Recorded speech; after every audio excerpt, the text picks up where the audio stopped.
Hello, my name is Samara de Antibaldo, grade 4 Apollinario Mabini. Ngayon po, gagawa tayo ng insecticide. Ito po, ibuto. Ito naman po, suka, dishwashing liquid, tubig, and spray bottle, tablespoon. Una, kuha po tayo ng tubig. Tapos suka, isang kutsara ng suka, nalagay po natin ang suka yung ito.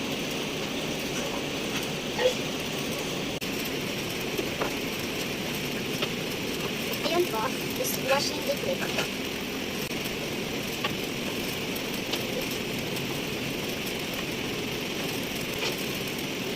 Tapos naman po, i-mix na natin. Tapos, kunin na po natin ito po, para hindi po matapon. Tapos itong spray bottle, lagay lang natin ito.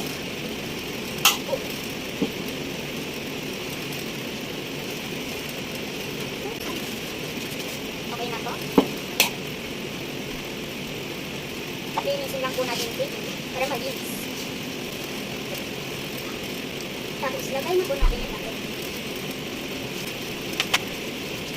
Ito na po, meron na po tayo insecticide.